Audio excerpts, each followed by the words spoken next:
June 5 ലോക പരിസ്ഥിതി ദിനം. 1974 ജൂൺ 5 മുതൽ ഐക്യരാഷ്ട്രസഭ ജനറൽ അസംബ്ലിയാണ് ഈ ദിവസം ലോക പരിസ്ഥിതി ദിനമായി ആചരിക്കാൻ തുടങ്ങിയത്. ഇന്ന് നമ്മുടെ പരിസ്ഥിതി ഓരോ ദിവസം കഴിയും തോറും മലിനമാക്കപ്പെട്ടുകൊണ്ടിരിക്കുകയാണ്. അതിനാൽ തന്നെ നാം വർഷം മുഴുവൻ നമ്മുടെ പരിസ്ഥിതി സംരക്ഷിക്കുന്നതിനായി മുന്നിട്ടിറങ്ങേണ്ടതുണ്ട്.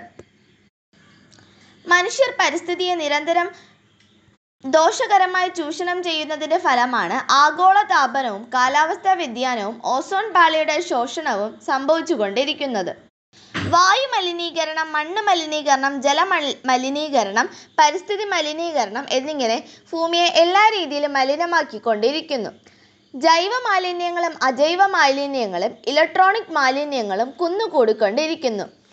സൗരയൂഥത്തിലെ മറ്റ് ഗ്രഹങ്ങളിൽ ആസിഡ് മഴ പെയ്യുന്നത് പോലെ ഭൂമിയിലെ വായു മലിനീകരണം മൂലം അമ്ലമഴയും ആസിഡ് മഴയും ഉണ്ടാകുന്നത് സർവ്വസാധാരണമായി കഴിയുന്നു. അജൈവ മാലിന്യങ്ങൾ അശ്രദ്ധമായി വലിച്ചെറിയുന്നതിലൂടെ മണ്ണിലേക്ക് ജലവും വായുവും കടക്കുന്നത് തടസ്സപ്പെടുന്നു. സസ്യങ്ങളുടെ വേരുകൾ മണ്ണിലേക്ക് ഇറങ്ങാനാകാതെ സസ്യങ്ങളുടെ വളർച്ച മുരടിക്കുന്നു.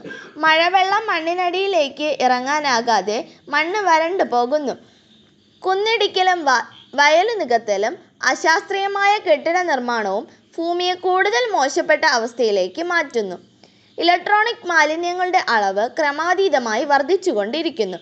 ഭൂമിയിൽ കരഭാഗത്ത് മാലിന്യ നിക്ഷേപത്തിന് ഇടമില്ലാത്തതിനാൽ കടലിലേക്ക് മാലിന്യം തള്ളുന്ന പ്രവണതയാണ് ഇന്ന് കണ്ടുവരുന്നത്.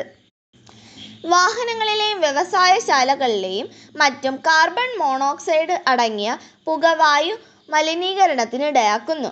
അശുദ്ധവായു ശ്വസിച്ച് ക്യാൻസർ, ശ്വാസകോശ രോഗങ്ങൾ തുടങ്ങിയവയ്ക്ക് ഇടയാകുന്നു. ഇനിയും ഇത് തുടർന്നാൽ ഭൂമിയിൽ ജീവജാലങ്ങൾക്ക് ജീവിക്കാൻ സാധ്യമല്ലാതാകും. നമ്മുടെ പ്രവർത്തനങ്ങൾ മൂലം മറ്റ് ജീവജാലങ്ങളും നാശത്തിന് കാരണമാകാതെ പരിസ്ഥിതിക്ക് ഇണങ്ങുന്ന രീതിയിൽ നാം ജീവിക്കാൻ ശ്രമിക്കുക. പ്രകൃതിയുടെ പച്ചപ്പ് നിലനിർത്തേണ്ടത് ഓരോ മനുഷ്യന്റെയും കടമയാണ്.